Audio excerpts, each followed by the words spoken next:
ಭಾರತ್ ಮಾತಾ ಕಿ ಜೈ ಶ್ರೀರಾಮ್. बोलो ಭಾರತ್ ಮಾತಾ ಕಿ.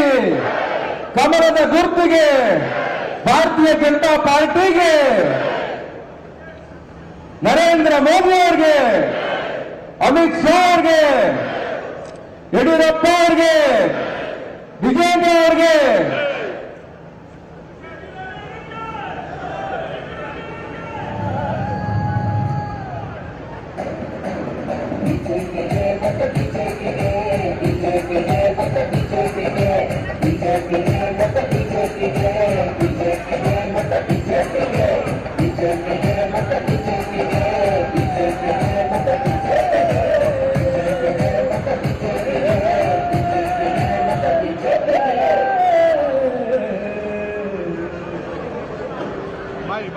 ಈಗ ನಮ್ಮ ಮುಖ್ಯ ಅತಿಥಿಗಳು ಕೇಂದ್ರ ಸಚಿವರು ಆದಂತ ಅಮಿತ್ ಶಾ ಅವರನ್ನ ಸ್ವಾಗತ ಮಾಡಬೇಕಂತ ಕೇಳ್ಕೊಳ್ತೀನಿ. ರಾಮಮೂರ್ತಿ ಅವರು. ನಮ್ಮ ನಿಮ್ಮೆಲ್ಲರ ನೆಚ್ಚಿನ ನಾಯಕರು, ಭಾರತ ದೇಶದ ಮುಖ್ಯ ಮನುಷ್ಯ, ಕೇಂದ್ರ ಗೃಹ ಸಚಿವರಂತ ಅಮಿತ್ ಶಾ ಅವರಿಗೆ ನಿಮ್ಮೆಲ್ಲರ ಪರವಾಗಿ ಸ್ವಾಗತವನ್ನ ಕೊಡ್ತಾ ಇದ್ದೀವಿ. Welcome to our billion leader Amit Shah G.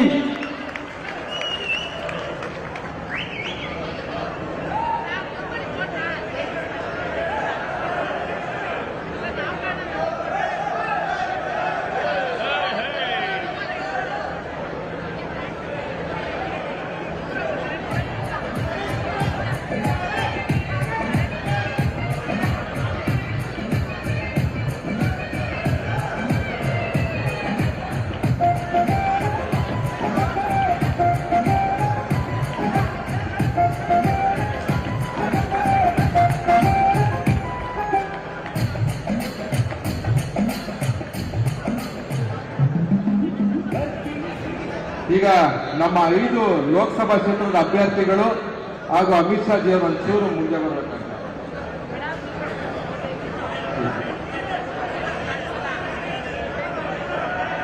Vijayanna ಒಂದು ಫೋಟೋ ಬೇಕಂತೆಲ್ಲ ಪ್ರಸಾದ್ ಭವನ. ಈಗ ನಮ್ಮನ್ನ ಉದ್ದೇಶಿಸಿ ನಮ್ಮ ಕರ್ನಾಟಕ ಸರ್ಕಾರದ ವಿರೋಧ ಪಕ್ಷದ ನಾಯಕರು, ಶಾಸಕರು ಆದಂತ ಶ್ರೀ ಅಶೋಕ್ ಅಣ್ಣ ಅವರು ಮಾತಾಡ್ಬೇಕಂತ ಕೇಳ್ಕೊಂತೀನಿ.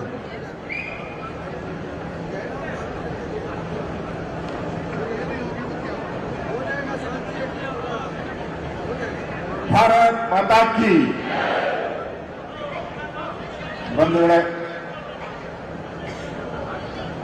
ನಮ್ಮೆಲ್ಲರ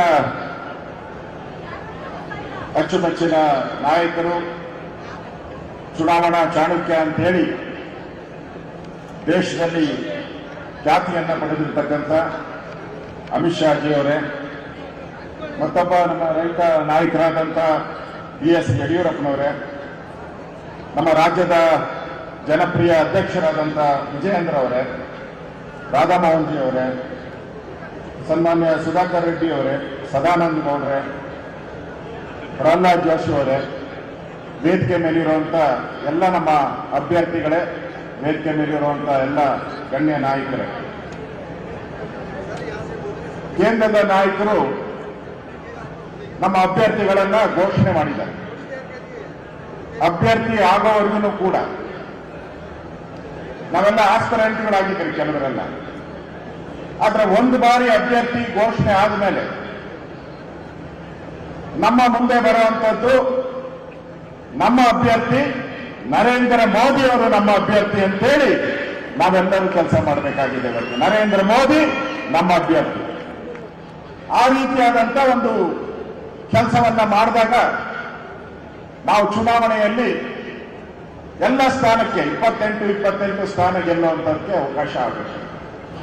ಅದಕ್ಕೋಸ್ಕರ ಇವತ್ತು ನಮ್ಮ ಅಮಿತ್ ಶಾ ಜಿ ಅವರು ಬೆಂಗಳೂರಿಗೆ ಬಂದಿರತಕ್ಕಂಥದ್ದು ಸುಮಾರು ಈ 5-6 ಕಾನ್ಸ್ಟಿಟ್ಯೂನ್ಸಿಗಳಲ್ಲಿ ಬಿಜೆಪಿ ಗೆದ್ದೇ ಗೆಲ್ಲಬೇಕು. ಈ ಎಲ್ಲ ಕಾನ್ಸ್ಟಿಟ್ಯೂನ್ಸಿಗಳಲ್ಲೂ ಸುಮಾರು 2-3 ಲಕ್ಷಕ್ಕೂ ಅಧಿಕ ಮತದಿಂದ ಗೆಲ್ಲಬೇಕು ಅನ್ನೋ ಉದ್ದೇಶದಿಂದ ಅಮಿತ್ ಶಾ ಜಿ ಅವರು ಇಲ್ಲಿಗೆ ಬಂದಿದ್ದಾರೆ. ಅದನ್ನ ನಾವೆಲ್ಲರೂ ಕೂಡ ಅರ್ಥ ಮಾಡಿಕೊಂಡಿದ್ದೀವಿ. ನಮ್ಮ ಮುಂದೆ ಇರತಕ್ಕಂಥದ್ದು ಈ ಭ್ರಷ್ಟ ಕಾಂಗ್ರೆಸ್, ಕರ್ನಾಟಕದಲ್ಲಿರುವಂತ ಈ ಭ್ರಷ್ಟ ಕಾಂಗ್ರೆಸ್, ಭ್ರಷ್ಟ ಡಿ.ಕೆ. ಶಿವಕುಮಾರ್, ಭ್ರಷ್ಟ ಸಿದ್ದರಾಮಯ್ಯನವರು, ಈ ಜೋಡಿಯನ್ನ ಮಟ್ಟ ಹಾಕ್ಬೇಕಾದ್ರೆ ನಾವು ಈ ಚುನಾವಣೆಯಲ್ಲಿ ನಮ್ಮೆಲ್ಲ 28 ಸ್ಥಾನಗಳನ್ನು ಗೆಲ್ಲುವ ಮುಖಾಂತರ ಈ ಭ್ರಷ್ಟ ಕಾಂಗ್ರೆಸ್ ಅನ್ನ ಈ ರಾಜ್ಯದಿಂದ ಹೊರಹಾಕಕ್ಕೆ ಒಂದು ಅವಕಾಶ. ಕಾಂಗ್ರೆಸ್ ಅವರೇ ಕಳೆದ 10 ತಿಂಗಳಲ್ಲಿ 10 ಭ್ರಷ್ಟಾಚಾರಗಳನ್ನ ಮಾಡಿದ್ದಾರೆ. ಬಂದಂತ 10 ತಿಂಗಳಲ್ಲಿ 10 ಭ್ರಷ್ಟಾಚಾರಗಳನ್ನ ಕಾಂಗ್ರೆಸ್ ಸರ್ಕಾರ ಮಾಡಿದೆ. ಆದ್ರೆ ನಾವು ಅದನ್ನ ಜನಗೆ ಮುಟ್ಟುವಂತ ಪ್ರಯತ್ನವನ್ನ ನಾವು ಮಾಡಬೇಕಾಗಿದೆ. ನಾವು ಇವತ್ತು ಕುಡಿಯುವ ನೀರಿಗೆ ಆಹಾಕಾರ ಇದೆ ಇಡೀ ರಾಜ್ಯದಲ್ಲಿ, ಎಸ್ಪೆಷಲಿ ಬೆಂಗಳೂರಲ್ಲಿ. ಹಿಂದೆಂದು ಕಳೆದ 50 ವರ್ಷಗಳಲ್ಲಿ ಕುಡಿಯುವ ನೀರಿಗೆ ಇಷ್ಟು ಹಾಹಾಕಾರ ಯಾವತ್ತೂ ಬಂದಿಲ್ಲ. ಟ್ಯಾಂಕರ್ಗಳ ಹಾವಳಿ, ಅಧಿಕಾರಿಗಳ ನಿರ್ಲಕ್ಷ್ಯ, ಇವೆಲ್ಲ ಎದ್ದು ಕಾಣ್ತಾ ಇದೆ. ಇದರ ಉಪಯೋಗವನ್ನು ನಾವು ಪಡಿಬೇಕಾಗಿದೆ. ಇವತ್ತು ಎಲ್ಲರೂ ಕುಡಿಯೋ ನೀರಿಗೆ ಏನಿಲ್ಲ ಅಂದ್ರೆ ಬೆಂಗಳೂರಲ್ಲಿ ನೀರಿಲ್ಲ ಅಂತ ಹೇಳ್ತಾರೆ. ಎಲ್ಲರೂ ಬೆಂಗಳೂರಿಗೆ ಬಾಯ್ ಅಂತ ಹೇಳ್ತಾ ಇದ್ದಾರೆ. ಎಲ್ಲರೂ ಬಿಟ್ಟು ಹಳ್ಳಿಗಳ ಕಡೆ ಹೋಗ್ತಾ ಇದ್ದಾರೆ. ಆ ಪರಿಸ್ಥಿತಿ ಇವತ್ತಿಗೆ ನಿರ್ಮಾಣ ಆಗಿರೋದು ಈ ಕಾಂಗ್ರೆಸ್ ಸರ್ಕಾರ. ಸರಿಯಾಗಿ ಬರದ ನಿರ್ವಹಣೆ ಮಾಡುವಂತ ಯೋಗ್ಯತೆಯನ್ನ ಕಾಂಗ್ರೆಸ್ ಸರ್ಕಾರ ಇವತ್ತು ಕಳ್ಕೊಂಡಿದೆ. ಇದರ ಉಪಯೋಗವನ್ನ ನಾವು ಪಡಿಬೇಕು, ಜನಗಳಿಗೆ ತಿಳಿಸಬೇಕು. ಹಿಂದೆ ಬಿಜೆಪಿ ಸರ್ಕಾರ ಇದ್ದಾಗ ಯಾವತ್ತೂ ಕೂಡ ಬರಗಾಲ ಬಂದೇ ಇಲ್ಲ. ಅದೇನೋ ಗೊತ್ತಿಲ್ಲ, ಈ ಸಿದ್ದರಾಮಯ್ಯನವ್ರಿಗೂ ಬರಗಾಲಕ್ಕೂ ನಂಟು. ಯಾಕೆ 2013ರಿಂದ 2017ರವರೆಗೂ ಸಿದ್ದರಾಮಯ್ಯನವರ ಸರ್ಕಾರ ಪ್ರತಿ ವರ್ಷ ಬರಗಾಲ. ಈಗ ಮತ್ತೆ 2023-24 ಮತ್ತೆ ಸಿದ್ದರಾಮಯ್ಯನವರ ಆಡಳಿತ, ಮತ್ತೆ ಬರಗಾಲ. ಹಿಂದೆ ಯಡಿಯೂರಪ್ಪನವರು ಮುಖ್ಯಮಂತ್ರಿ ಆಗಿದ್ರು, ಅದುವರೆಗೂ ಬರಗಾಲ ಇತ್ತು. ಯಡಿಯೂರಪ್ಪನವರು ಇನ್ನೂ ಮುಖ್ಯಮಂತ್ರಿಗಳಾಗಿ ಫಸ್ಟ್ ಕ್ಯಾಬಿನೆಟ್ ಒಬ್ಬರೇ ಕ್ಯಾಬಿನೆಟ್ ಆಗಿ ಆಚೆ ಬಂದ್ರು, ಇಡೀ ರಾಜ್ಯದಲ್ಲಿ ಮಳೆಯ ಪ್ರವಾಹವನ್ನು ನಾವು ನೋಡಿದ್ದೀವಿ. ಮಳೆಯ ಪ್ರವಾಹ ಎಲ್ಲ ಕಡೆ. ಅದರಿಂದ ಸಿದ್ದರಾಮಯ್ಯನವ್ರಿಗೂ ಈ ಬರಗಾಲಕ್ಕೂ ಏನೋ ಒಂದು ನಂಟು ಅಂತ ಹೇಳಿ ನಾನು ಕೇಳಕ್ಕೆ ಇಷ್ಟಪಡ್ತೀನಿ ಕಾಂಗ್ರೆಸ್ ಅವರಿಗೆ. ಬೆಂಗಳೂರಿಗೆ ನೀವು ಏನು ಮಾಡಿದಿರ ಅಂತ ಒಳ್ಳೆ ಕಾರ್ಯಗಳನ್ನ. ಬೆಂಗಳೂರಿಗೆ ಇಂಟರ್ನ್ಯಾಷನಲ್ ಏರ್ಪೋರ್ಟ್ ಬಂದಿದ್ದು ಬಿಜೆಪಿ ಕಾಲದಲ್ಲಿ. ಬೆಂಗಳೂರಿಗೆ ಮೆಟ್ರೋ ಬಂದಿದ್ದು ಸದಾನಂದ ಗೌಡರು ಮುಖ್ಯಮಂತ್ರಿಗಳಾಗಿದ್ರು. ಆಗ ಬೆಂಗಳೂರಿಗೆ ಮೆಟ್ರೋ ಬಂತು. ಬೆಂಗಳೂರಿಗೆ ಕಾವೇರಿ ಪೋರ್ಟ್ ಸ್ಟೇಷನ್ ಕೇಂದ್ರದ ಅನುದಾನದಲ್ಲಿ ಬಂದಂಥದ್ದು. ರಾಷ್ಟ್ರೀಯ ಹೆದ್ದಾರಿಗಳು. ಇವತ್ತು ಬೆಂಗಳೂರು ಮೈಸೂರು ಎಕ್ಸ್ಪ್ರೆಸ್ ಹೈವೇ ಇದೆ, 4 ಗಂಟೆ ತಗೊಳ್ತಾ ಇತ್ತು. ಈಗ 1.25 ಗಂಟೆಯಲ್ಲಿ ಬೆಂಗಳೂರು ಮೈಸೂರು ಎಕ್ಸ್ಪ್ರೆಸ್ ಅನ್ನ ಮಾಡಿದೆ. ಇದು ನಮ್ಮ ಕೇಂದ್ರದ, ನಾವು ಹೇಳಕ್ಕೆ ಬಿಜೆಪಿಗೆ ಯಾಕೆ ಮತ ಹಾಕಬೇಕು, ನರೇಂದ್ರ ಮೋದಿ ಅವ್ರಿಗೆ ಯಾಕೆ ಮತ ಹಾಕಬೇಕು ಅಂತ ಹೇಳಿದ್ರೆ ಬೆಂಗಳೂರಿಗೆ ಈ ರೀತಿ ಕೆಲಸಗಳನ್ನ ಮಾಡಿದ್ದೀರಿ ಅನ್ನೋ ದೃಷ್ಟಿಯಿಂದ. ಇಡೀ ರಾಜ್ಯದಲ್ಲಿ ಕಳೆದ 10 ತಿಂಗಳಲ್ಲಿ ಕಾಂಗ್ರೆಸ್ ಸರ್ಕಾರ ಬಂದ ಮೇಲೆ ಜನಕ್ಕೆ ಅನಿಸ್ಬಿಟ್ಟಿದೆ, ನಾವು ಯಾಕಾದ್ರೂ ಈ ಸರ್ಕಾರಕ್ಕೆ ವೋಟ್ ಮಾಡಿದ್ರು ಅಂತ. ಇದರ ಉಪಯೋಗವನ್ನ ನಾವು ಪಡಿಬೇಕಾಗಿದೆ. ನೀವು ಒಂದಲ್ಲ ಒಂದು ಇಶ್ಯೂ ಮಂಡ್ಯದಲ್ಲಿ ನೀವು ನೋಡಿದ್ದೀರಾ, ಹನುಮಾನ್ ಧ್ವಜವನ್ನ ಇಳಿಸತಕ್ಕಂಥದ್ದನ್ನು ನೋಡಿದ್ದೀರಾ, ಬಿಜೆಪಿ ಹೋರಾಟವನ್ನ ನೀವು ನೋಡಿದ್ದೀರಾ. ಈ ಎಲ್ಲ ಇಶ್ಯೂಗಳನ್ನ ನಾವು ತೆಗೆದುಕೊಂಡು ಆ ಗ್ಯಾರಂಟಿಗಳನ್ನ ಬದಿಗೊತ್ತಿ ಜನ ಬಿಜೆಪಿಗೆ, ನರೇಂದ್ರ ಮೋದಿಗೆ ವೋಟ್ ಮಾಡುವಂತ ಒಂದು ವ್ಯವಸ್ಥೆಯನ್ನ ನಮ್ಮ ಕಾರ್ಯಕರ್ತರು ಮಾಡಬೇಕಾಗಿದೆ. ಆ ದೃಷ್ಟಿಯಿಂದ ನಾವೆಲ್ಲರೂ ಒಂದು ಮನಸ್ಸನ್ನು ಇಟ್ಕೊಳ್ಳೋಣ. ನಮ್ಮ ಮುಂದೆ ಇರ್ತಕ್ಕಂಥದ್ದು ನರೇಂದ್ರ ಮೋದಿ ಮತ್ತೊಮ್ಮೆ ಈ ದೇಶದ ಪ್ರಧಾನಿ ಆಗಬೇಕು. ಮತ್ತೊಮ್ಮೆ ನರೇಂದ್ರ ಮೋದಿ, ಮತ್ತೊಮ್ಮೆ ಮಗದೊಮ್ಮೆ ನರೇಂದ್ರ ಮೋದಿ ಈ ದೇಶದ ಪ್ರಧಾನಿ ಆಗಬೇಕು. ಅದಕ್ಕೋಸ್ಕರ ನಾವು ಕಾರ್ಯಕರ್ತರಾಗಿ ಹೋರಾಟವನ್ನ ನಾವು ಮಾಡೋಣ. ಬಂಧುಗಳೇ, ನಾನು ಕೊನೆಯದಾಗಿ ಭಾಷಣ ಮುಗಿಸೋಕ್ ಮುಂಚೆ ನೋಡಿ, ನರೇಂದ್ರ ಮೋದಿ ಅವರು 10 ವರ್ಷ ಒಂದು ದಿನ ಲೀವ್ ತಗೊಂಡಿಲ್ಲ. 10 ಇಯರ್ಸ್, ಲಾಸ್ಟ್ 10 ಇಯರ್ಸ್ ನರೇಂದ್ರ ಮೋದಿಯವರು ಒಂದು ದಿನನೂ ಲೀವ್ ತಗೊಂಡಿಲ್ಲ. ಅವರ ಸ್ವತಃ ತಾಯಿ ತೀರೋದಕ್ಕೂ ಕೂಡ ಅಂತ್ಯ ಸಂಸ್ಕಾರನ ಮುಗಿಸಿ ಕೆಲಸ ಮಾಡಿದ್ದಾರೆ. ನಮಗೆ ಇರುವಂತದ್ದು ಅವಕಾಶ ಇನ್ನ 33 ದಿನ. ಆ 33 ದಿನದಲ್ಲಿ ನಾವು ಕೂಡ ಒಂದು ದಿನ ಲೀವ್ ತಗೊಂಡೆ ನರೇಂದ್ರ ಮೋದಿಗೋಸ್ಕರ, ಬಿಜೆಪಿಗೋಸ್ಕರ, ಅಮಿತ್ ಶಾಜಿ ಅವರಿಗೋಸ್ಕರ ಫುಲ್ ಟೈಮ್ ಆಗಿ ನಾವು ಕೆಲಸ ಮಾಡ್ತೀವಿ ಅಂತ ಪಣ ಕೊಟ್ಟು ನಾವು ಇಲ್ಲಿಂದ ಹೊರಡಬೇಕಾಗಿದೆ ಅನ್ನೋ ವಿನಂತಿಯನ್ನ ಮಾಡಿ ನನ್ನ ಮಾತನ್ನು ಮುಗಿಸ್ತಾ ಇದ್ದೀನಿ. ಧನ್ಯವಾದಗಳೆಲ್ಲರೂ. ಭಾರತ್ ಮಾತಾ ಕಿ. ಶ್ರೀ ವಿರೋಧ ಪಕ್ಷದ ನಾಯಕರು ಹಾಗೂ ಶಾಸಕರಾದ ಅಶೋಕ್ ಅಣ್ಣವರಿಗೆ ಧನ್ಯವಾದಗಳು. ಈಗ ನಮ್ಮನ್ನ ಉದ್ದೇಶಿಸಿ ರಾಜ್ಯದ ಅಧ್ಯಕ್ಷರು, ಶಾಸಕರು, ಯುವ ಮುಖಂಡರು ಆದಂತಹ ಶ್ರೀ ವಿಜೇಂದ್ರಣ್ಣವರು ತಮ್ಮನ್ನು ಉದ್ದೇಶಿಸಿ ಮಾತಾಡಬೇಕಂತ ಕೇಳ್ಕೊಳ್ತೀನಿ.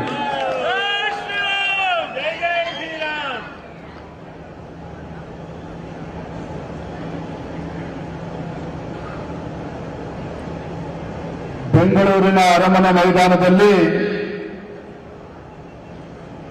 ವಿಕಸಿತ ಭಾರತ ಸಂಕಲ್ಪಕ್ಕೆ ವಿಜಯ ಸಂಕಲ್ಪ ಸಮಾವೇಶ ವೇದಿಕೆ ಮೇಲೆ ಆಸೀನರಾಗಿರ್ತಕ್ಕಂಥ ಭಾರತೀಯ ಜನತಾ ಪಾರ್ಟಿಯ ಹಿರಿಯ ನಾಯಕರು,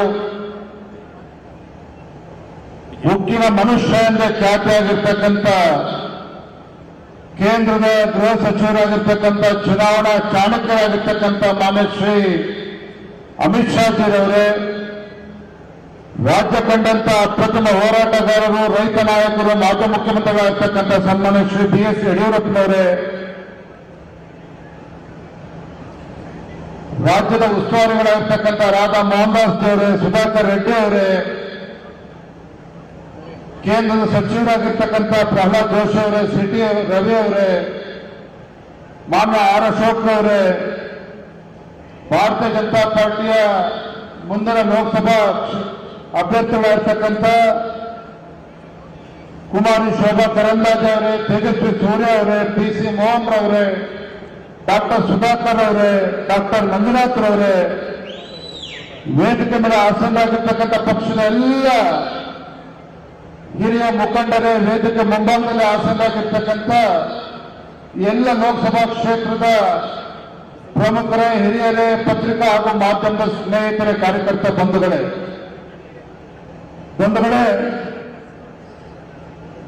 ವಿಕಸಿತ ಭಾರತದ ಸಂಕಲ್ಪ ನಮ್ಮ ದೇಶದ ಹೆಮ್ಮೆಯ ಪ್ರಧಾನಮಂತ್ರಿ ನರೇಂದ್ರ ಮೋದಿಜಿ ಅವರು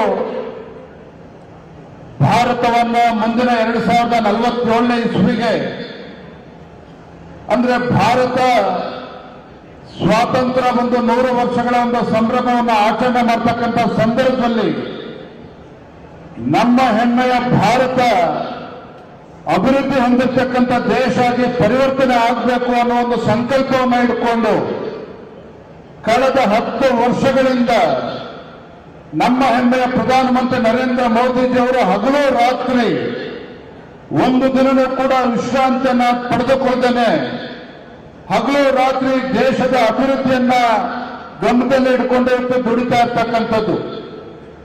ನಮ್ಮ ಪ್ರಧಾನಮಂತ್ರಿಗಳು ಹೇಳಿದಂತೆ ನಾನು ಈ ದೇಶದ ಒಂದು ಪ್ರಧಾನಮಂತ್ರಿ ಅಲ್ಲ, ಈ ದೇಶದ ಪ್ರಧಾನ ಸೇವಕ ಅನ್ನೋ ಒಂದು ಭಾವನೆ ಇಟ್ಕೊಂಡು ನಮ್ಮ ಹೆಮ್ಮೆಯ ಪ್ರಧಾನಮಂತ್ರಿ ನರೇಂದ್ರ ಮೋದಿಜಿ ಇವತ್ತು ಹಗಲು ರಾತ್ರಿ ಶ್ರಮನ ಆಗ್ತಾ ಇರ್ತಕ್ಕಂಥದ್ದು. ಇದರ ಪರಿಣಾಮ ಏನು ಅಂತ ಹೇಳಿದ್ರೆ, ಏನಪ್ಪಾ ಅಂತ ಹೇಳಿದ್ರೆ, ನಮ್ಮ ಭಾರತೀಯ ಜನತಾ ಪಾರ್ಟಿ ಕೇಂದ್ರದಲ್ಲಿ ಅಧಿಕಾರಕ್ಕೆ ಬಂದು 10 ವರ್ಷಗಳಾದ ನಂತರ ಕೇಂದ್ರದಲ್ಲಿ ಯಾವುದೇ ಒಂದು ಭ್ರಷ್ಟಾಚಾರದ ಆರೋಪ ಇಲ್ಲದೇನೆ, ಕೇಂದ್ರ ಸರ್ಕಾರದ ಮೇಲೆ ಯಾವುದೇ ಒಂದು ಭ್ರಷ್ಟಾಚಾರ ಆರೋಪ ಇಲ್ಲದೇನೆ ಕೇಂದ್ರದಲ್ಲಿ ಯಾವ ರೀತಿ ಅಭಿವೃದ್ಧಿ ಕೆಲಸ ಕಾರ್ಯಗಳು ನಡೀತಾ ಇದೆ ಅಂತ ಹೇಳಿದ್ರೆ, ಕಳೆದ 10 ವರ್ಷಗಳಲ್ಲಿ ನರೇಂದ್ರ ಮೋದಿಜಿಯವರ ಕಾರ್ಯ ಆಡಳಿತ ವೈಖರಿ ಆಗಿದೆ ಅಂತ ಹೇಳಿದ್ರೆ, ಆರ್ಥಿಕವಾಗಿ 12ನೇ ಸ್ಥಾನದಲ್ಲಿದ್ದಂಥ ಭಾರತ ಇವತ್ತು ಜಗತ್ತಿನಲ್ಲಿ 4ನೇ, 5ನೇ ದೊಡ್ಡ ಆರ್ಥಿಕ ಶಕ್ತಿಯಾಗಿ ಇವತ್ತು ಭಾರತ ಹೊರಹೊಮ್ಮಿರ್ತಕ್ಕಂಥದ್ದು. ಅಷ್ಟೇ ಅಲ್ಲ ಬಂಧುಗಳೇ, ಬೆಂಗಳೂರು ಮಹಾನಗರದಿಂದ ಹಿಡಿದು ದೇಶದಲ್ಲಿ ಎಲ್ಲೇ ಹೋದರೂ ಸಹ ಮೂಲಭೂತ ಸೌಕರ್ಯಕ್ಕೆ ಒತ್ತನ್ನು ಕೊಟ್ಟು 20 ಲಕ್ಷ ಕೋಟಿಗೂ ಹೆಚ್ಚು ಅನುದಾನವನ್ನ ದೇಶದ ಒಂದು ಮೂಲಭೂತ ಸೌಕರ್ಯಕ್ಕೆ ಅನುದಾನ ಕೊಟ್ಟಿರ್ತಕ್ಕಂಥ ಯಾವುದೇ ಸರ್ಕಾರ ಇರ್ತಿದ್ರೆ ಅದು ದೇಶದಲ್ಲಿರ್ತಕ್ಕಂಥ ನಮ್ಮ ಹೆಮ್ಮೆಯ ನರೇಂದ್ರ ಮೋದಿಜಿ ಸರ್ಕಾರ, ಭಾರತೀಯ ಜನತಾ ಪಾರ್ಟಿ ಸರ್ಕಾರ. ಆತ್ಮೀಯ ಕಾರ್ಯಕರ್ತ ಬಂಧುಗಳೇ, ನರೇಂದ್ರ ಮೋದಿಜಿಯವರು ದೇಶದ ಪ್ರಧಾನಮಂತ್ರಿ ಆಗುವ ಮುನ್ನ ಕೇಂದ್ರದಲ್ಲಿ ಅದೇ ಆಡಳಿತದ ಚುಕ್ಕಾಣಿಯನ್ನು ಹಿಡಿದಂತ UPA ಸರ್ಕಾರ, ಮನಮೋಹನ್ ಸಿಂಗ್ ನೇತೃತ್ವದ UPA ಸರ್ಕಾರ ಕಳೆದ 10 ವರ್ಷದಲ್ಲಿ ಯಾವ ರೀತಿ ಭ್ರಷ್ಟಾಚಾರವನ್ನ ಈ ದೇಶಕ್ಕೆ ಕೊಡುಗೆಯಾಗಿ ಕೊಟ್ಟಿದ್ದಾರೆ ಕಾಂಗ್ರೆಸ್ ಸರ್ಕಾರ ಅಂತ ಹೇಳಿ ದೇಶದ ಜನರು ಯಾರು ಕೂಡ ಮರ್ತಿಲ್ಲ. ಅದರ ಪರಿಣಾಮ ಒಂದು ಕಡೆ ನಮ್ಮ ಭಾರತೀಯ ಜನತಾ ಪಾರ್ಟಿ ನರೇಂದ್ರ ಮೋದಿಜಿ ಅವರು ಈ ದೇಶದಲ್ಲಿರ್ತಕ್ಕಂಥ ಕಟ್ಟಕಡೆಯ ವ್ಯಕ್ತಿಗೂ ಸಹ ನಮ್ಮ ಕೇಂದ್ರದ ಯೋಜನೆಗಳು ತಲುಪಬೇಕು, ಕಟ್ಟಕಡೆಯ ವ್ಯಕ್ತಿಗೂ ಸಹ ಅಭಿವೃದ್ಧಿಗಳು ತಲುಪಬೇಕು ಅಂತೇಳಿ ನರೇಂದ್ರ ಮೋದಿ ಕೆಲಸ ಮಾಡ್ತಾ ಇದ್ದಾರೆ.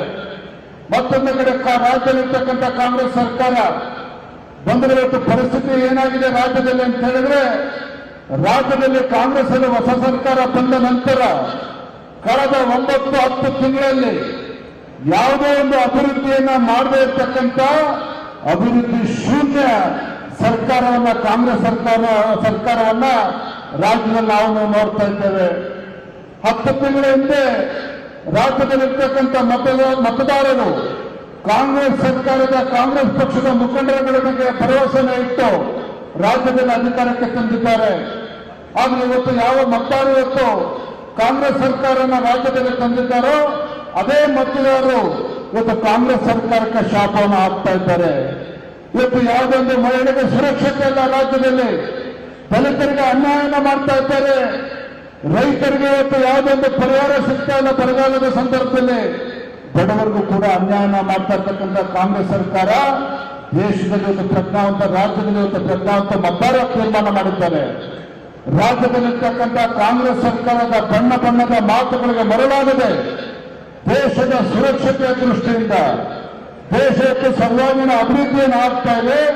ನರೇಂದ್ರ ಮೋದಿಜಿಯವರು ಮಾಡ್ತಾ ಇರ್ತಕ್ಕಂಥ ಅಭಿವೃದ್ಧಿ ಕೆಲಸಗಳು ಮುಂದಿನ ದಿನಗಳಲ್ಲೂ ಕೂಡ ಮುಂದುವರೆದುಕೊಂಡು ಹೋಗಬೇಕು. ಮತ್ತೊಮ್ಮೆ ಕೇಂದ್ರದಲ್ಲಿ ಭಾರತೀಯ ಜನತಾ ಪಾರ್ಟಿ ಸರ್ಕಾರ ಬರಬೇಕು.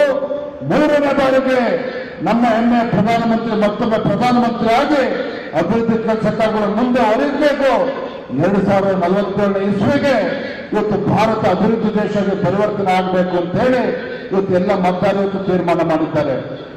ಹಾಗಾಗಿ ಇವತ್ತು ವೇದಿಕೆ ಮುಂದೆ ಕೂತಿರ್ತಕ್ಕಂಥ ನಮ್ಮೆಲ್ಲ ಪಕ್ಷದ ಮುಖಂಡರಿಗೆ ನಾನು ಈ ಸಂದರ್ಭದಲ್ಲಿ ಕೈಜೋಡಿಸಿ ಪ್ರಾರ್ಥನೆ ಮಾಡ್ತಕ್ಕಂಥದ್ದು, ನಮ್ಮ ದೇಶದ ಹೆಮ್ಮೆಯ ಪ್ರಧಾನಮಂತ್ರಿ ನರೇಂದ್ರ ಮೋದಿಜಿಯವರು, ನಮ್ಮ ಪಕ್ಷದ ರಾಷ್ಟ್ರೀಯ ಅಧ್ಯಕ್ಷ ಆಗಿರ್ತಕ್ಕಂಥ ಜಗತ್ ಪ್ರಕಾಶ್ ನಡ್ಡಾಜಿ ಅವರು, ನಮ್ಮ ಹೆಮ್ಮೆಯ ಗೃಹ ಸಚಿವರಾಗಿರ್ತಕ್ಕಂಥ ಅಮಿತ್ ಶಾ ಅವರು ಹೇಳಿರ್ತಕ್ಕಂಥದ್ದು ಒಂದನೇ, ಮೇರಾ ಬೂತ್ ಸಬ್ಸೆ ಮಜಬೂತ್ ಅಂತಕ್ಕಂಥದ್ದನ್ನ.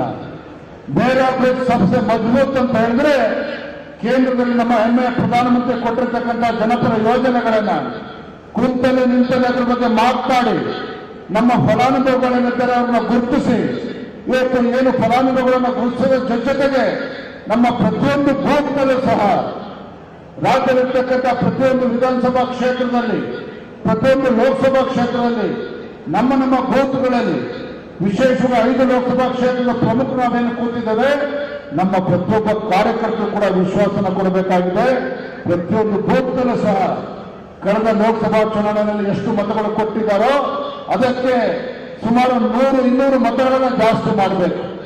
ಹೆಚ್ಚು ಮತಗಳನ್ನು ಪರಿವರ್ತನೆ ಮಾಡಿ ಪ್ರತಿ ನಮ್ಮ ಬೂತ್ಗಳನ್ನು ಗೆದ್ದಾಗ ಮಾತ್ರ ನಮ್ಮ ವಿಧಾನಸಭಾ ಕ್ಷೇತ್ರಗಳು ಗೆಲ್ಲೋದಕ್ಕೆ ಸಾಧ್ಯ ಆಗ್ತದೆ, ನಮ್ಮ ಲೋಕಸಭಾ ಕ್ಷೇತ್ರಗಳನ್ನು ಕೂಡ ಗೆಲ್ಲೋದಕ್ಕೆ ಸಾಧ್ಯ ಆಗ್ತದೆ. ಅದನ್ನು ನಾವು ಅರ್ಥ ಮಾಡಿಕೊಂಡು ಮೇರಾ ಬೂತ್ ಸಬ್ಸೆ ಮಜಬೂತ್ ಅಂತಕ್ಕಂಥ ನಮ್ಮ ರಾಷ್ಟ್ರೀಯ ನಾಯಕರನ್ನು ಕೊಟ್ಟಿದ್ದಾರೆ, ಅದನ್ನು ಮನಗೊಂಡು ನಮ್ಮ ಬೂತ್ಗಳಲ್ಲಿ ಇವತ್ತು ಶಕ್ತಿಯನ್ನು ಕೊಡ್ತಕ್ಕಂಥ ಕೆಲಸ ಮಾಡಬೇಕಾಗಿದೆ, ಕಾರ್ಯಕರ್ತರಿಗೆ ವಿಶ್ವಾಸನ ಕೊಡ್ತಕ್ಕಂಥ ಕೆಲಸ ಮಾಡಬೇಕಾಗಿದೆ ಅನ್ನೋ ಮಾತನ್ನ ಈ ಸಂದರ್ಭದಲ್ಲಿ ಹೇಳ್ತಾ ಕೊನೆಗೆ ಒಂದು ಮಾತನ್ನ ಹೇಳ್ತೇನೆ. ರಾಜ್ಯದಲ್ಲಿ ಇವತ್ತು ಬಿಜೆಪಿ ಮತ್ತು ಜೆಡಿಎಸ್ ಪಕ್ಷ ಒಂದೇ ವೇದಿಕೆಗೆ ಬಂದ ನಂತರ, ಬಿಜೆಪಿ ಮತ್ತು ಜೆಡಿಎಸ್ ಪಕ್ಷದ ಮುಖಂಡರು ಒಂದೇ ವೇದಿಕೆಗೆ ಬಂದ ನಂತರ ಇವತ್ತು ಮಾಜಿ ಪ್ರಧಾನಮಂತ್ರಿಗಳಾಗಿರ್ತಕ್ಕಂಥ ದೇವೇಗೌಡರು, ಹಿರಿಯ ನಾಯಕರಾಗಿರ್ತಕ್ಕಂಥ BS ಯಡಿಯೂರಪ್ಪನವರು, ಮಾನ್ಯ HD ಕುಮಾರಸ್ವಾಮಿ ಅವರು, ನಮ್ಮ ಪಕ್ಷದ ಎಲ್ಲ ಹಿರಿಯ ಮುಖಂಡರು ಒಂದೇ ವೇದಿಕೆ ಬಂದ ನಂತರ ರಾಜ್ಯದಲ್ಲಿ ಇವತ್ತು ಕಾಂಗ್ರೆಸ್ ಪಕ್ಷ ತತ್ತರಿಸಿ ಹೋಗಿದ್ದಾರೆ. ಇವತ್ತು ಮಾನ್ಯ ಮುಖ್ಯಮಂತ್ರಿಗಳು ಏನು ಹೇಳಿಕೆ ಕೊಡ್ತಾ ಇದ್ದಾರೆ ಅವ್ರಿಗೆ ಗೊತ್ತಾಗ್ತಾ ಇಲ್ಲ. ಅವರ ರಾಜ್ಯ ಸರ್ಕಾರದ 15ಕ್ಕೂ ಹೆಚ್ಚು ಮಂತ್ರಿಗಳು ಇವತ್ತು ಚುನಾವಣಾ ಅಖಾಡದಲ್ಲಿ ಇಳಿಸಬೇಕು ಅಂತ ಹೊರಟರು ಸಹ ಯಾವುದೇ ಒಬ್ಬ ಕಾಂಗ್ರೆಸ್ ಸರ್ಕಾರದ ಮಂತ್ರಿಗಳು ಚುನಾವಣೆ ಲೋಕಸಭಾ ಕ್ಷೇತ್ರದ ಅಭ್ಯರ್ಥಿಯಾಗಿ ನಿಲ್ಲೋದಕ್ಕೆ ಯಾರೂ ಕೂಡ ಧೈರ್ಯ ಮಾಡಿಲ್ಲ.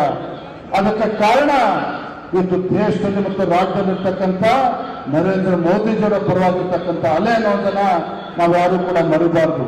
ಹಾಗಾಗಿ ಉತ್ತಮ ವಾತಾವರಣ ಇವತ್ತು ನಿರ್ಮಾಣ ಆಗಿದೆ. ನಮ್ಮ ಹೆಮ್ಮೆಯ ಪ್ರಧಾನಮಂತ್ರಿ ನರೇಂದ್ರ ಮೋದಿಜಿಯವರ ಪರವಾಗಿ ನಿರ್ಮಾಣ ಆಗಿರ್ತಕ್ಕಂಥ ಒಂದು ವಾತಾವರಣ, ಇವತ್ತು ಭಾರತೀಯ ಜನತಾ ಪಾರ್ಟಿಯ ಪರವಾಗಿ ನಿರ್ಮಾಣ ಆಗಿರ್ತಕ್ಕಂಥ ವಾತಾವರಣ, ಇದನ್ನ ಸದುಪಯೋಗ ಪಡಿಸಿಕೊಂಡು ಕರ್ನಾಟಕ ರಾಜ್ಯದಲ್ಲಿ ಇರ್ತಕ್ಕಂಥ ಎಲ್ಲ 28 ಕ್ಷೇತ್ರಗಳನ್ನ ಗೆಲ್ಲೋದ್ರ ಮುಖೇನ ನರೇಂದ್ರ ಮೋದಿ ಅವರ ಕೈನ ಬಲಪಡಿಸ್ತಕ್ಕಂಥ ಕೆಲಸ ನಾವು ಸೇರಿ ಮಾಡೋಣ ಅಂತಕ್ಕಂಥ ಮಾತನ್ನು ಹೇಳ್ತಾ ಇವತ್ತು ವೇದಿಕೆಯಲ್ಲಿ ನಮ್ಮ ರಾಷ್ಟ್ರೀಯ ನಾಯಕರಾಗಿರ್ತಕ್ಕಂಥ ಗೃಹ ಮಂತ್ರಿಗಳಿರ್ತಕ್ಕಂಥ ಅಮಿತ್ ಶಾ ಅವರು ಬಂದಿದ್ದಾರೆ. ಅವ್ರಿಗೆ ವಿಶ್ವಾಸನ ನಾವು ಕೊಡಬೇಕಾಗಿದೆ. ಎಲ್ಲಾ ಕ್ಷೇತ್ರಗಳನ್ನ ಗೆಲ್ಲೋದ್ರ ಮುಖೇನ ನಾವು ಬಿಜೆಪಿನ ಬಲಪಡಿಸ್ತೇವೆ, ನರೇಂದ್ರ ಮೋದಿ ಅವರಿಗೆ ಶಕ್ತಿಯನ್ನು ತುಂಬುತ್ತೇವೆ ಅನ್ನುವ ಒಂದು ಸಂಕಲ್ಪನ ಮಾಡಿ ನಾವು ನೀವೆಲ್ಲರೂ ಕೂಡ ತೆರಳೋಣ ಅಂತಕ್ಕಂಥ ಮಾತನ್ನು ಹೇಳ್ತಾ ನಿಮ್ಮೆಲ್ಲರೂ ಕೂಡ ಮತ್ತೊಮ್ಮೆ ವಂದಿಸಿ ನನ್ನ ಮಾತನ್ನು ಮುಗಿಸ್ತೇನೆ. ಬಲೋ ಭಾರತ್ ಮಾತಾ ಕಿ. ಎರಡು ಮುಷ್ಟಿಗಳನ್ನ ಕಟ್ಟಿ ನಾವು ಘೋಷಣೆ ಹೋಗೋಣ. ಬಲೋ ಭಾರತ್ ಮಾತಾ ಕಿ. ಸನ್ಮಾನ ನರೇಂದ್ರ ಮೋದಿಜಿ ಅವರಿಗೆ, ಸನ್ಮಾನ ನರೇಂದ್ರ ಮೋದಿಜಿ ಅವರಿಗೆ, ಉಕ್ಕಿನ ಮನುಷ್ಯ ಸನ್ಮಾನ್ಯ ಅಮಿತ್ ಶಾಜಿ ಅವರಿಗೆ ಬಲೋ ಭಾರತ್ ಮಾತಾ ಕಿ. ನಮಸ್ಕಾರ. ಈಗ ತಾನೇ ನಮ್ಮನ್ನು ಉದ್ದೇಶಿಸಿ ಮಾತಾಡಿದಂತಹ ರಾಜ್ಯ ಅಧ್ಯಕ್ಷರಾದ ವಿಜಯಣ್ಣ ಅವರಿಗೆ ಧನ್ಯವಾದಗಳು. ಈಗ ನಮ್ಮನ್ನು ಉದ್ದೇಶಿಸಿ ನಮ್ಮೆಲ್ಲರ ನಾಯಕರು, ರೈತ ಮುಖಂಡರು, ದಕ್ಷಿಣ ಭಾರತದ ಮೊದಲೇ ಭಾರತೀಯ ಜನತಾ ಪಾರ್ಟಿಯ ಸರ್ಕಾರದ ರೂವಾರಿಗಳಾದಂಥ ಶ್ರೀ ಬಿ.ವೈ.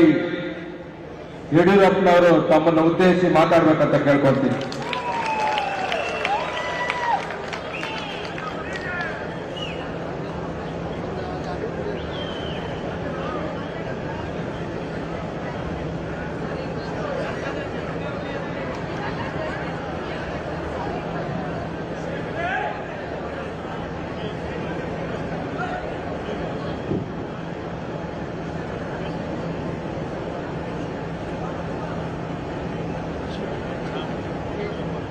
ಮಾನ್ಯ ಗೃಹ ಮಂತ್ರಿಗಳು, ಸಹಕಾರ ಸಚಿವರಾದಂಥ ಅಮಿತ್ ಶಾಜಿ ಅವರೇ, ರಾಜ್ಯ ಬಿಜೆಪಿ ಅಧ್ಯಕ್ಷರಾದಂಥ ಬಿ.ವೈ. ವಿಜೇಂದ್ರ ಅವರೇ, ವಿರೋಧ ಪಕ್ಷದ ನಾಯಕರಾದಂಥ ಆರ್ ಅಶೋಕ್ ಅವರೇ, ಕರ್ನಾಟಕ ಉಸ್ತುವಾರಿಗಳಾದಂಥ ರಾಧಾ ಮೋಹನ್ ದಾಸ್ ಅಗರ್ವಾಲ್ ಅವರೇ, ಸಹ ಉಸ್ತುವಾರಿಗಳಾದಂಥ ಸುಧಾಕರ್ ರೆಡ್ಡಿ ಅವರೇ, ಕೇಂದ್ರ ಸಚಿವರಾದಂಥ ಪ್ರಹ್ಲಾದ್ ಜೋಶಿ ಅವರೇ, ಮಾನ್ಯ ಡಿ.ವಿ. ಸದಾನಂದ ಗೌಡ್ರೆ, ಶೋಭಾ ಕರಂದ್ಲಾಜೆ ಅವರೇ, ಸಿ.ಟಿ. ರವಿ ಅವರೇ, ಬೆಂಗಳೂರು ಗ್ರಾಮಾಂತರ ಅಭ್ಯರ್ಥಿಯಾದಂಥ ಹಿರಿಯರಾದಂಥ ಡಾಕ್ಟರ್ ಸಿ.ಎನ್. ಮಂಜುನಾಥ್ ಅವರೇ, ತೇಜಸ್ವಿ ಸೂರ್ಯ ಅವರೇ, ಪಿ.ಸಿ. ಮೋಹನ್ ಅವರೇ, ಡಾಕ್ಟರ್ ಸುಧಾಕರ್ ಅವರೇ, ಗೋವಿಂದ್ ಕಾರಜೋಳ ಅವರೇ, ಅಶ್ವಥ್ ನಾರಾಯಣ ಅವರೇ, ಎಲ್ಲ ಶಾಸಕ ಮಿತ್ರರೇ, ಇಲ್ಲಿ ಸೇರಿರುವಂತ ನಮ್ಮೆಲ್ಲ ಹಿರಿಯ ಕಾರ್ಯಕರ್ತ ಬಂಧು ಭಗಿನಿಯರೇ, ಮಾಧ್ಯಮದ ಸ್ನೇಹಿತರೆ, ನಾನು ಜೈ ಶ್ರೀರಾಮ್ ಅಂತ ಹೇಳಿದ್ರೆ ಎರಡೂ ಕೈ ಎತ್ತಿ ಜೈ ಜೈ ಶ್ರೀರಾಮ್ ಅಂತ ಹೇಳಬೇಕು. ಜೈ ಶ್ರೀರಾಮ್, ಜೈ ಶ್ರೀರಾಮ್, ಜೈ ಶ್ರೀರಾಮ್.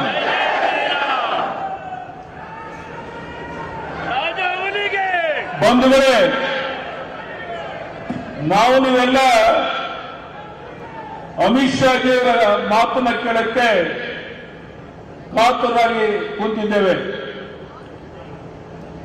ಕರ್ನಾಟಕ ರಾಜ್ಯಕ್ಕೆ ಒಂದು ಆದ್ಯತೆಯನ್ನು ಕೊಟ್ಟು ಮಾನ್ಯ ಗೃಹ ಸಚಿವರಾದಂಥ ನಮ್ಮ ಅಮಿತ್ ಶಾಜಿಯವರು ಈಗಾಗಲೇ ಕೆಲವು ಪ್ರಮುಖ ಕಾರ್ಯಕರ್ತರ ಜೊತೆ ಸಮಾಲೋಚನೆಯನ್ನು ಮಾಡಿ ಇಲ್ಲಿಗೆ ಬಂದಿದ್ದಾರೆ. ರಾತ್ರಿಯವರೆಗೆ ಅನೇಕ ಕಾರ್ಯಕ್ರಮಗಳಲ್ಲಿ ಭಾಗವಹಿಸ್ತಾ ಇದ್ದಾರೆ. ಬಂಧುಗಳೇ, ನಾನು ನಿಮ್ಮನ್ನ ಕಾಂಗ್ರೆಸ್ನವ್ರನ್ನ ಕೇಳಬೇಕು, ನಿಮ್ಮ ಪ್ರಧಾನಿ ಕಾಂಗ್ರೆಸ್ಸಿನ ಅಭ್ಯರ್ಥಿ ಯಾರು ಕೇಳ್ತಾರೆ? ಅವನ ಹೆಸರು ತಾಕತ್ತಿದೆಯಾ? ಕೇವಲ ಹಣದ ಮೇಲೆ, ಹೆಂಡದ ಮೇಲೆ ತೊಗ್ಲಕ್ ದರ್ಬಾರ್ ನಡೆಸಿ ಇವತ್ತು ಅಧಿಕಾರ ಹಿಡಿತೇವೆ ಅನ್ನೋ ಭ್ರಮೆನಲ್ಲಿ ಕಾಂಗ್ರೆಸ್ನವರಿದ್ದಾರೆ. ನಾನು ನಿಮಗೆ ಭರವಸೆಯನ್ನು ಕೊಡ್ತೇನೆ, ನಾಳೆ ನಾಡಿದ್ದು ನಾಮಪತ್ರ ಸಲ್ಲಿಸಿದ ನಂತರ ಕರ್ನಾಟಕ ರಾಜ್ಯದ ಉದ್ದಗಲಕ್ಕೆ ನಾವೆಲ್ಲ ಹಿರಿಯ ಮುಖಂಡರ ಜೊತೆ ನಿಮ್ಮ ವಿಧಾನಸಭಾ ಕ್ಷೇತ್ರಕ್ಕೆ ಬಂದು ಕಾರ್ಯಕರ್ತರ ಸಭೆ, ಸಾರ್ವಜನಿಕ ಸಭೆಯನ್ನು ಮಾಡೋರಿದ್ದೇವೆ. ನನಗೆ ವಿಶ್ವಾಸ ಇದೆ, ನಿಮ್ಮೆಲ್ಲರ ಪರವಾಗಿ ಅಮಿತ್ ಶಾ ಭರವಸೆಯನ್ನು ಕೊಡ್ತೇನೆ. ಈ ಬಾರಿ ನಿಮ್ಮ ಮತ್ತೆ ನರೇಂದ್ರ ಮೋದಿಯವರ ನೇತೃತ್ವದಲ್ಲಿ 28ಕ್ಕೆ 28 ಲೋಕಸಭಾ ಕ್ಷೇತ್ರನ ಗೆದ್ದು ತೆಲ್ಲಿಗೆ 28 ಲೋಕಸಭಾ ಸಭೆಯನ್ನು ಕರ್ಕೊಂಡು ಬರ್ತೇನೆ. ಈ ಭರವಸೆಯನ್ನು ಕೊಡಬಹುದು ಅನ್ನೋದಾದ್ರೆ ಎರಡು ಕೈ ಎತ್ತಿ ಕೊಡಬಹುದು. ನಾನು ರಾಜ್ಯದ ಉದ್ದಗೀಗ ಸುತ್ತಿದ್ದೇನೆ. ಕರ್ನಾಟಕ ರಾಜ್ಯದ ಜನರ ನಾಡಿಯ ಮಿಡಿತ ಗೊತ್ತಿದೆ ನನಗೆ. ನಿಮ್ಮ ತೊಗ್ಲಕ್ ದರ್ಬಾರ್ ನಡೆಯೋದಿಲ್ಲ.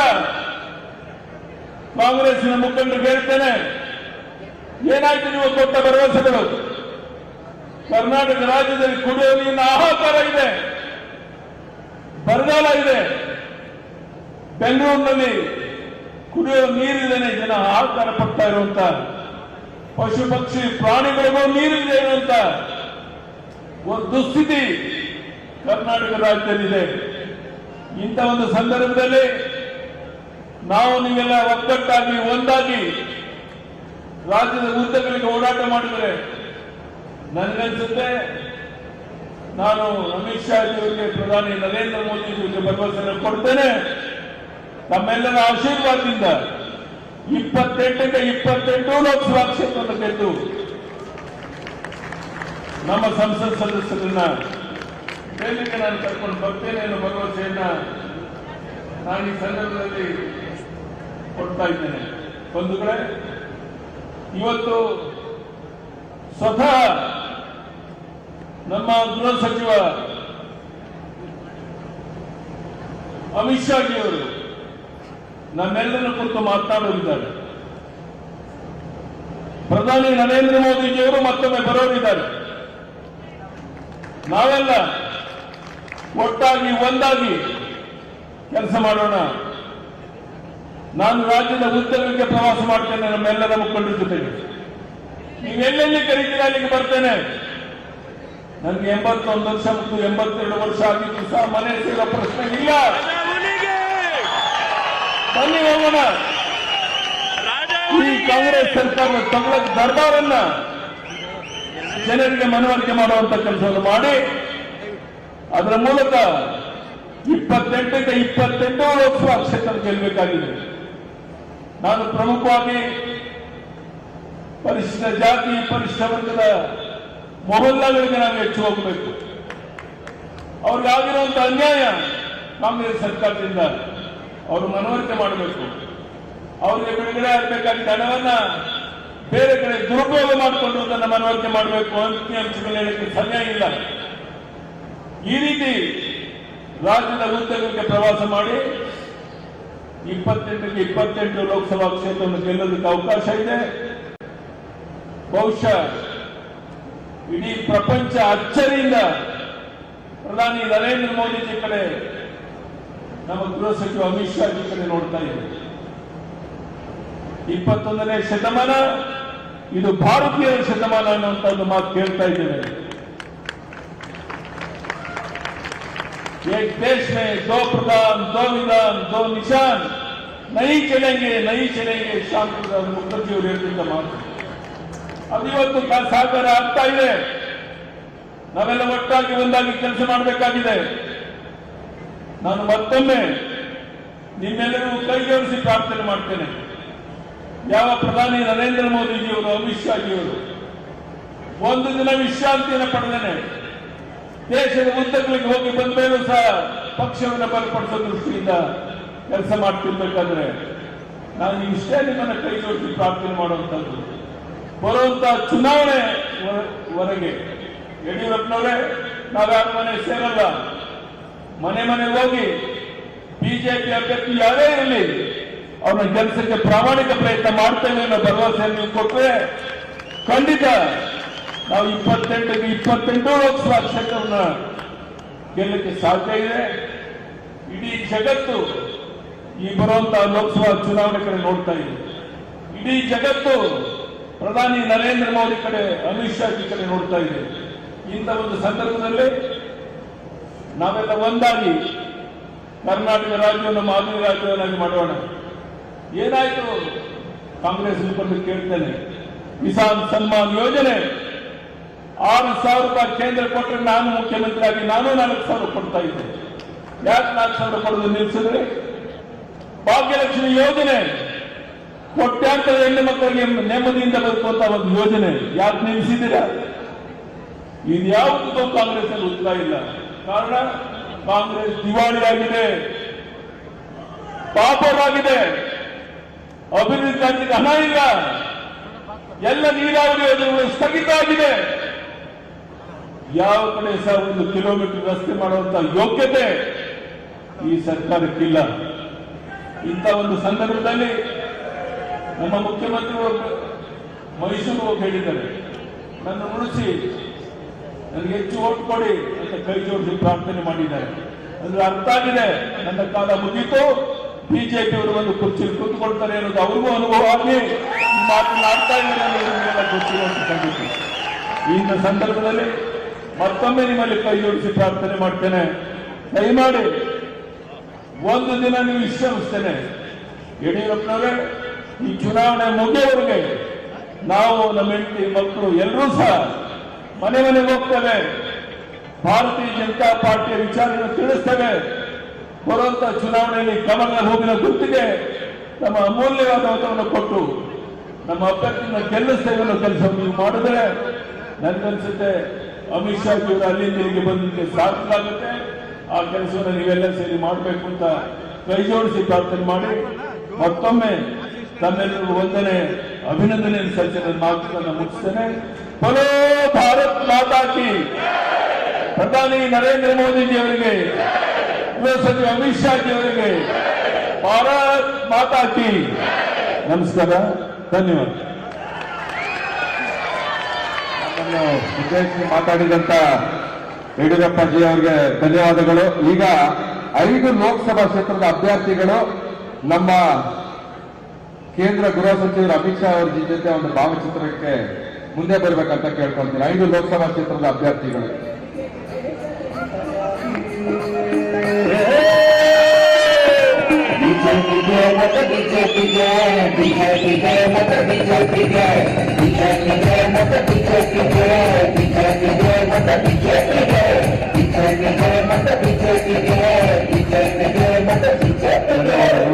ಈಗ ಬಹುನಿರೀಕ್ಷಿತ ಭಾಷಣ ನಮ್ಮ ಉಕ್ಕಿನ ಮನುಷ್ಯ ಆರ್ಟಿಕಲ್ 370 ರದ್ದಿನ ರೂವಾರಿಗಳಾದಂತ ಕೇಂದ್ರ ಗೃಹ ಸಚಿವರಾದಂತ ಅಮಿತ್ ಶಾ ಅವರು ತಮ್ಮನ್ನು ಉದ್ದೇಶಿಸಿ ಮಾತಾಡಬೇಕಂತ ಕೇಳ್ಕೊಳ್ತೀನಿ.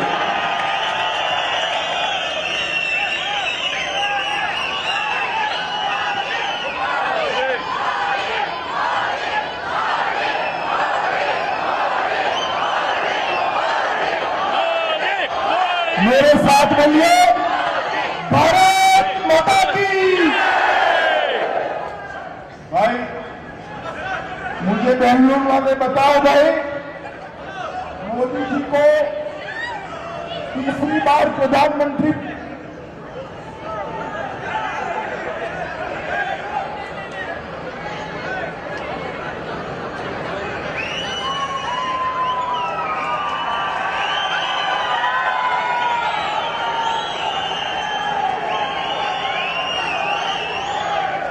मुझे बताओ, मोदी जी को तीसरी बार प्रधानमंत्री बनाना है या नहीं बनाना है? 400 पार करना है या नहीं करना है? तो अरे बेंगलुरु वालों, ऐसी आवाज नहीं चलेगी। मेरे साथ दोनों हाथ उठाइए, उठाइए दोनों हाथ, विजय के विश्वास की मुट्ठी पीछे और प्रचंड आवाज से बोलिए, भारत माता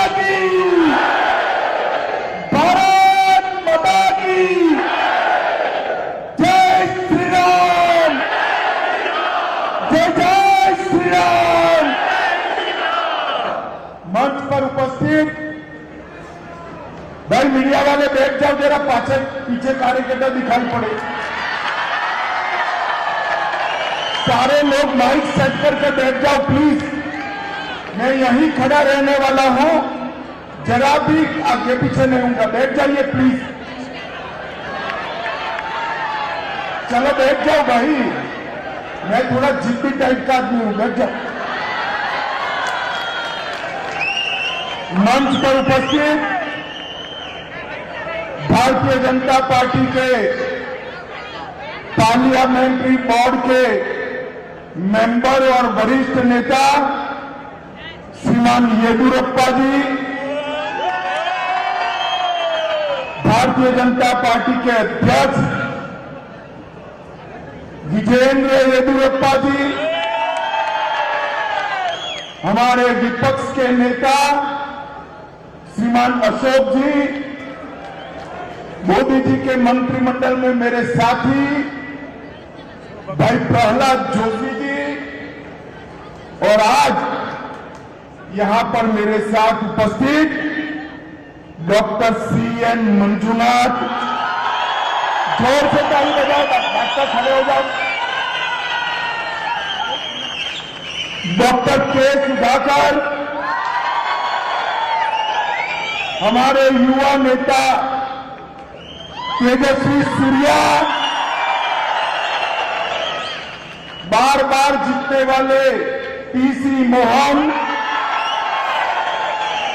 और भारतीय जनता पार्टी की वरिष्ठ नेत्री बहन शोभा करंदलाजे जी। ये सभी को जिताने के लिए प्रचंड पुरुषार्थ करना है ना? अरे जोर से बोलो, करना है ना?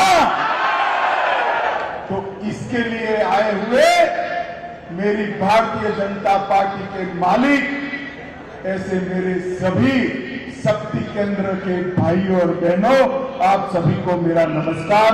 आप सभी को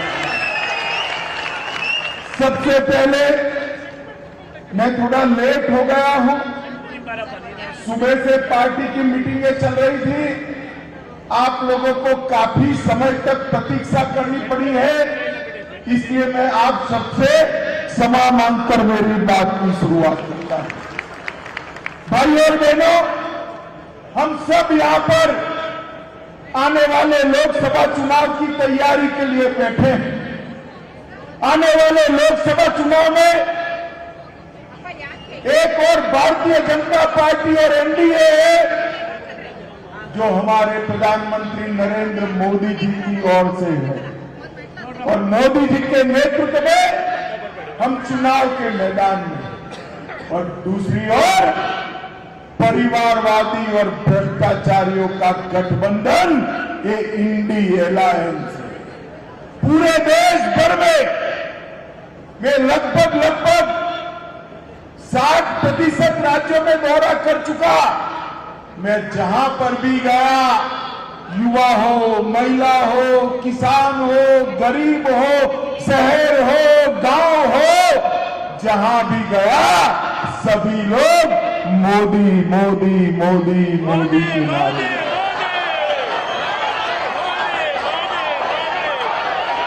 हमारे प्रधानमंत्री मोदी जी ने भारतीय जनता पार्टी के सभी कार्यकर्ताओं के सामने 400 पार का लक्ष्य रखा है, और इस बार मैं कर्नाटक की जनता का 2 चुनावों के लिए आभार व्यक्त करना चाहता हूं। 2014 में भारतीय जनता पार्टी कर्नाटक की जनता के सामने आई, आपने 43%, 43% वोट के साथ हमें 17 सीटें दी, 17 सीटें दी।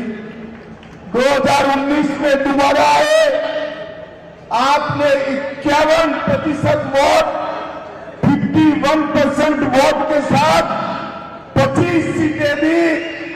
मगर इस बार मेरी कर्नाटक की जनता को और सभी कार्यकर्ता को मेरा विनंती है कि 51% से काम नहीं होता, 60% और 28 की 28 सीटें भारतीय जनता पार्टी के गठबंधन, और मैं बड़े विश्वास के साथ कार्यकर्ता को बताने आया हूं, मोदी जी के नेतृत्व में भारतीय जनता पार्टी और जेडीएस का गठबंधन सभी 28 की 28 सीटें जीतकर कांग्रेस का अकाउंट नहीं हुई।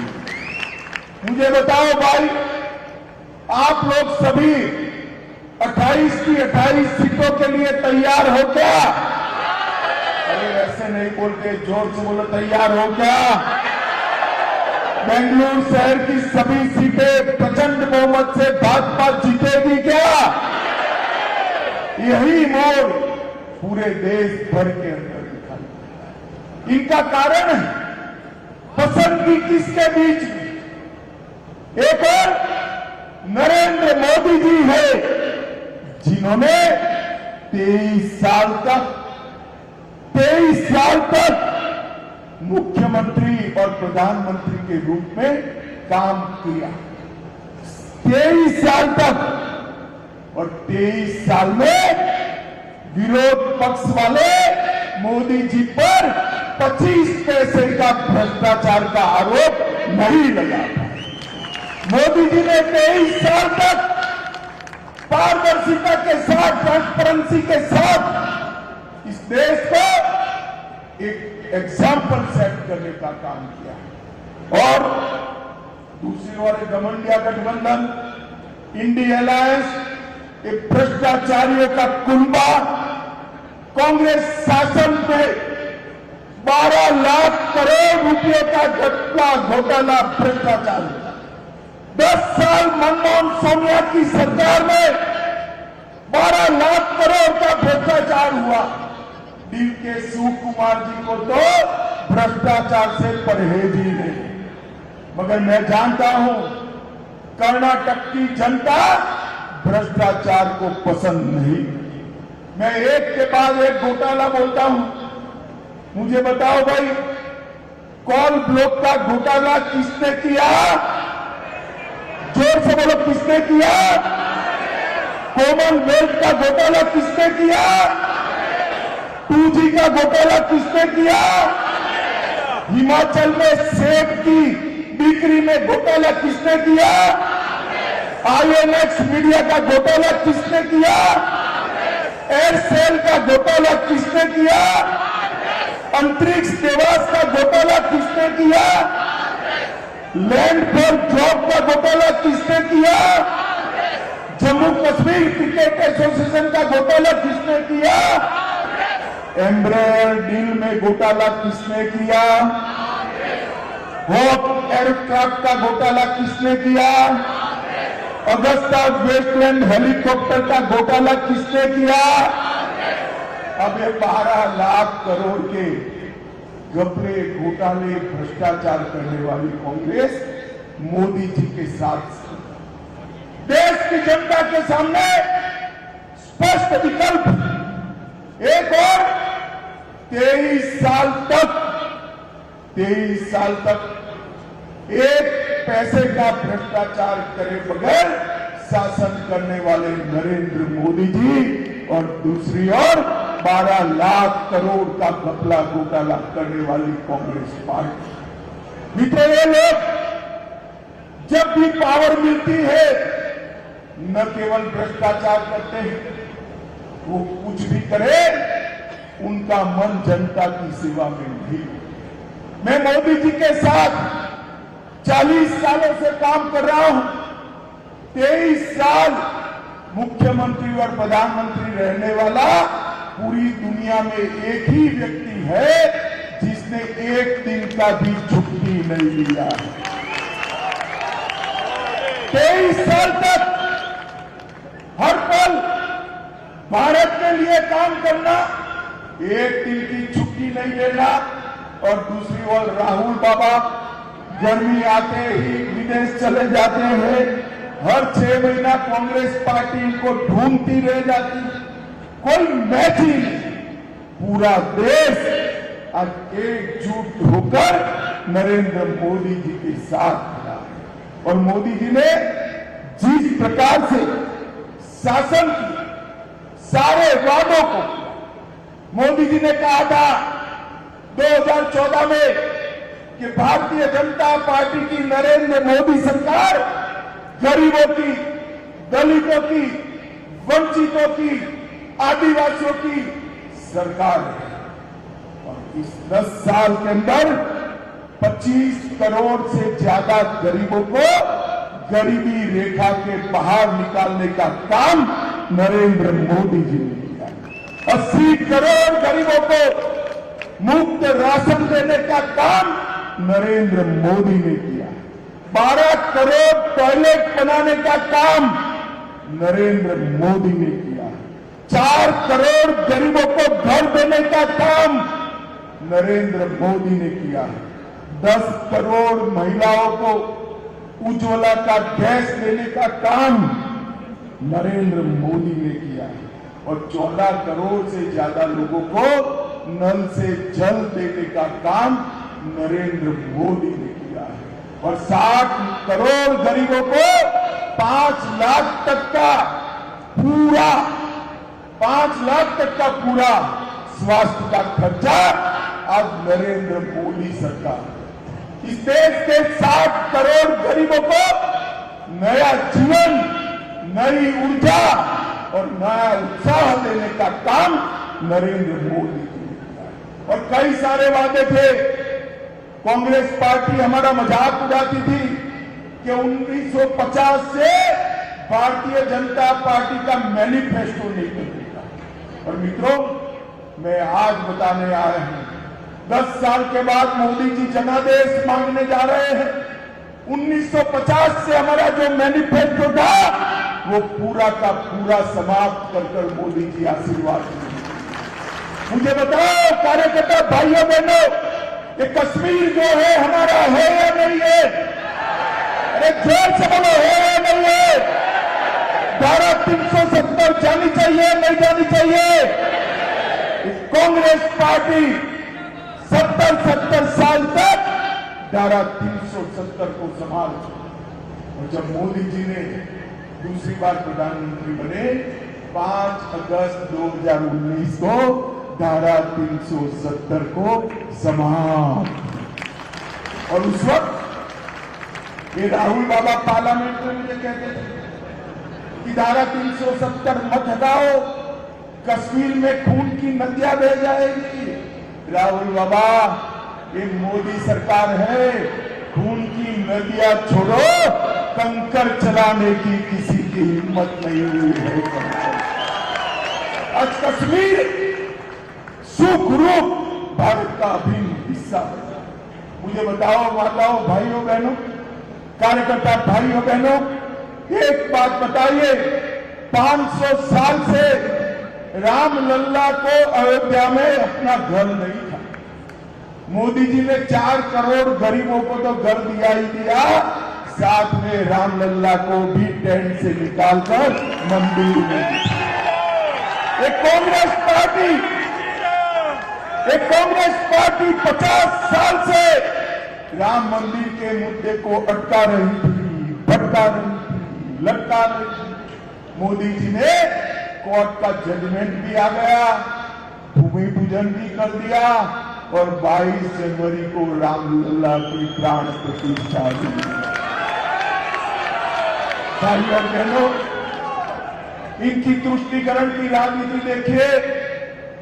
रामलल्ला अपने भव्य मंदिर में विराजमान होने वाले थे। 1000 साल में आए ऐसा पल था, सभी को निमंत्रण था। सोनिया जी को था, खड़गे जी को था, राहुल बाबा को था, मगर वो नहीं गए क्योंकि उनको डर था कि हमारी वोट बैंक खत्म हो जाए। भाई और बहनों, डरता रहने तो उनको, हम नहीं डरते थे।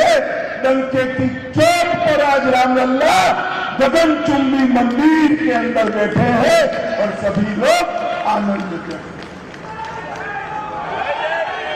मोदी सरकार ने पार्टीशन के वक्त और तब से अब तक जो शरणार्थी हिंदू, बौद्ध, सिख, जैन पाकिस्तान, बांग्लादेश से आए थे, मुझे बताओ भाई, अपना धर्म, अपने परिवार की महिलाओं की आबरू बचाने के लिए, सम्मान बचाने के लिए जो वहां से यहां शरण में आए, वो हिंदू, सिख, जैन, बौद्ध भाइयों को नागरिकता देनी चाहिए या नहीं देनी चाहिए?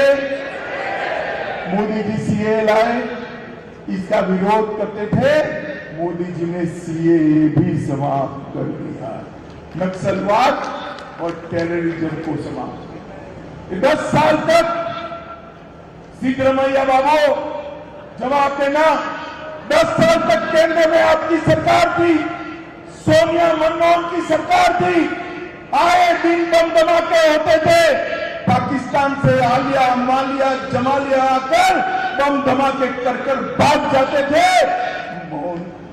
मनमोहन सिंह उसमें, अब उनको आदत पड़ी थी। 14 में आप लोगों ने मोदी जी को प्रधानमंत्री बना दिया। आदत जो पड़ी थी टेररिस्टों को, उरी और पुलवामा में बम धमाका हमला कर, उनको लगा अभी भी कुछ नहीं होगा। वो भूल गए कि अब कांग्रेस की सरकार नहीं है, अब नरेंद्र मोदी की भारतीय जनता पार्टी की सरकार है। 10 ही दिन में पाकिस्तान के घर में घुसकर सर्जिकल स्ट्राइक और एयर स्ट्राइक कर आतंकवादियों का खात्मा करने का काम नरेंद्र मोदी की। भाई और बहनों, हमने नई पार्लियामेंट बनाई, कर्तव्य पथ बनाया, 150 साल पुराने सारे कानून क्रिमिनल जस्टिस के बदलने का काम किया और देश को 11वें नंबर की अर्थव्यवस्था से 5वें नंबर की अर्थव्यवस्था पर लाने का काम नरेंद्र मोदी। आपको 5 नंबर से संतोष है क्या? अरे जोर से बोलो संतोष है, और जोर से बोलो संतोष है। तो मोदी जी को 400 पार करा दो, तीसरी बार प्रधानमंत्री बना दो। मोदी का गारंटी है 5वें नंबर से तीसरे नंबर की अर्थव्यवस्था पर। भाई और बहनों, देश के इंफ्रास्ट्रक्चर को मोदी जी ने आगे बढ़ाने का काम, हर हफ्ते 10 साल तक लगातार हर सप्ताह एक यूनिवर्सिटी खोली, हर दिन 10 साल तक लगातार 37 स्टार्टअप शुरू हुए, हर दिन 16,000 करोड़ के यूपीआई ट्रांजैक्शन हुए, हर दिन 14 किलोमीटर रेल बनी, हर दिन 50,000 महिलाओं को एलपीजी के कनेक्शन मिले हैं और हर सेकंड 5 साल तक हर सेकंड गरीब परिवार को नल से जल देने का काम एक भारतीय जनता पार्टी की सरकार है। अभी एक सभा करी वहां, इंडिया अलायंस सभा का नाम लिया संविधान बचाओ, लोकतंत्र बचाओ। क्यों भाई, क्या हुआ है लोकतंत्र को? लोकतंत्र को कुछ नहीं हुआ है।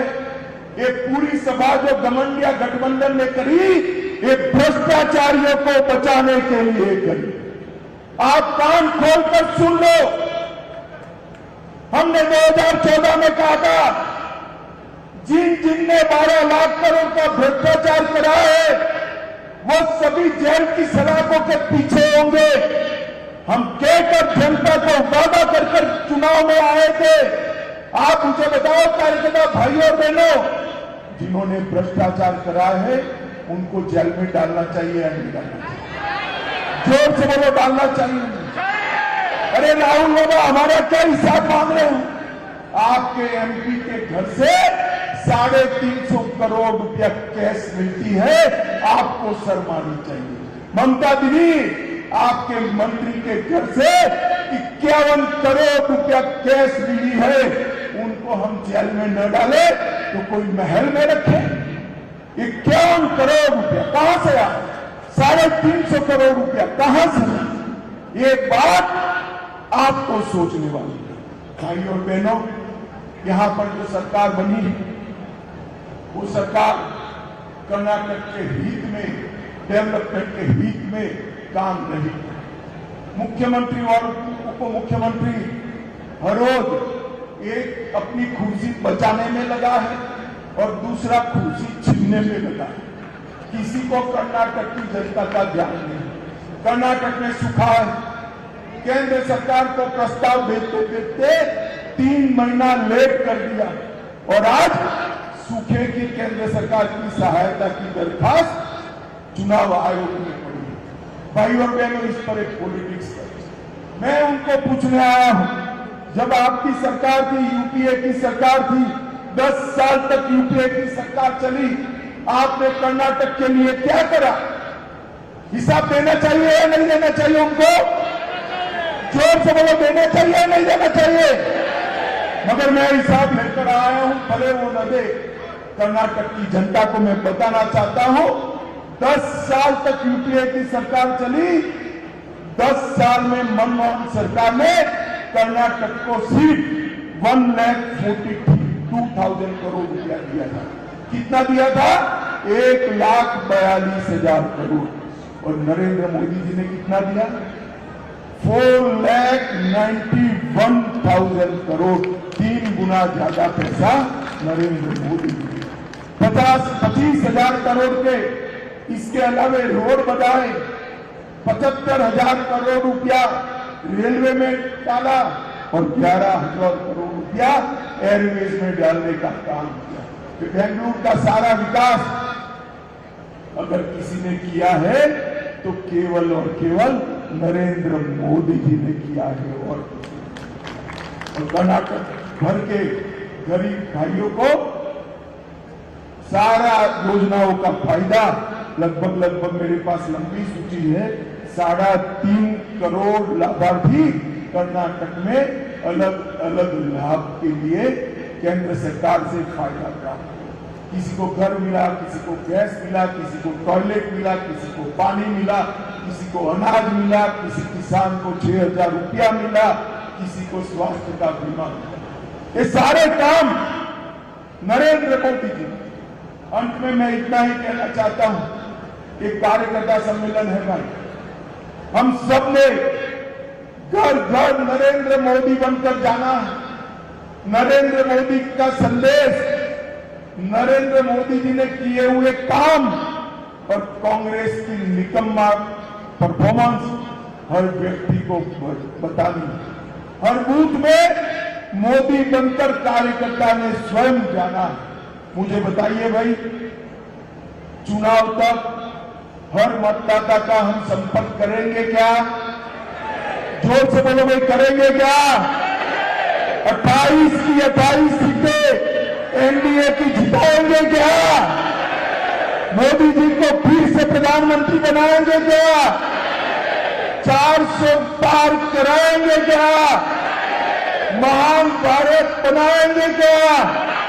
तो मेरे साथ दोनों हाथ उठाइए, उठाइए दोनों हाथ और प्रचंड आवाज से बोलिए, भारत माता की वंदे वंदे वंदे।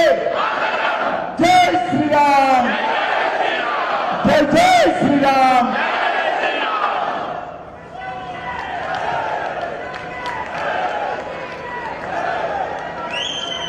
ನಮ್ಮನ್ನು ಉದ್ದೇಶಿಸಿ ಮಾತಾಡಿದಂತ ಕೇಂದ್ರ ಗೃಹ ಸಚಿವರು, ಉಕ್ಕಿನ ಮನುಷ್ಯರಾದ ಅಮಿತ್ ಶಾ ಜಿ ಅವರಿಗೆ ಧನ್ಯವಾದಗಳು. ಈಗ ಕಾರ್ಯಕ್ರಮದ ಕೊನೆ